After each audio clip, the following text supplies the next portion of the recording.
बुलेटिनची सुरुवात ज्योती मल्होत्राशी संबंधित बातमीनं करतोय। पाकिस्तानची गुप्तहेर ज्योती मल्होत्रानं ऑपरेशन सिंदूर नंतर महत्त्वाची माहिती ISIला पुरवलेली। ब्लॅकआउटची माहिती, आपल्या देशामध्ये जो ब्लॅकआउट झाला होता त्याच ब्लॅकआउटची माहिती ज्योतीनं पाकिस्तानला दिल्याचं आता तपासात उजेडात येत आहे।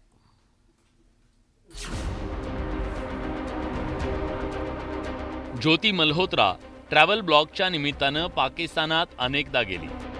इतकंच नाही तर इतर देशांमध्ये जाऊन ज्योतीनं ट्रॅव्हल ब्लॉग केला। मात्र ज्योतीचा खरा उद्देश हा फक्त हेरगिरी करणं हाच होता।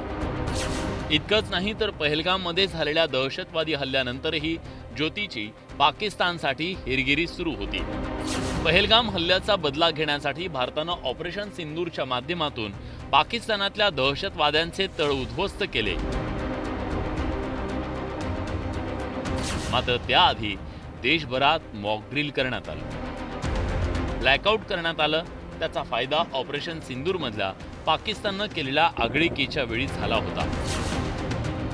पाकिस्तानकडून रात्रीच्या वेळी हल्ले करण्यात येत होते। परिणामी जम्मू काश्मीर, पंजाब, राजस्थानच्या अनेक शहरांमध्ये ब्लॅकआउट झाला।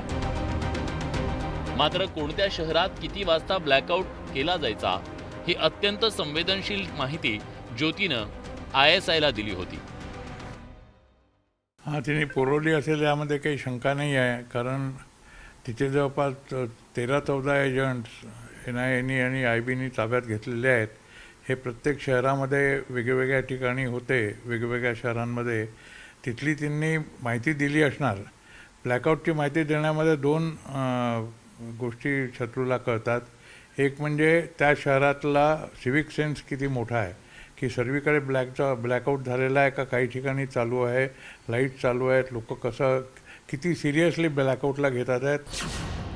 ज्योती मल्होत्रानं ISIच्या संपर्कात असल्याची कबुली तपासात दिली आहे। इतकंच नाही तर पाकिस्तानच्या हायकमिशनच्या संपर्कात असल्याची माहिती ज्योतीनं दिली।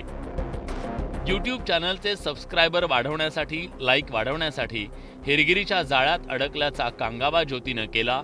मात्र हल्ल्याच्या वेळी ब्लॅकआउटची माहिती देण्याचं ज्योती मल्होत्राचं कृत्य देशद्रोही आहे। त्यामुळे ज्योतीला कठोरात कठोर शिक्षा करण्याची गरज आहे।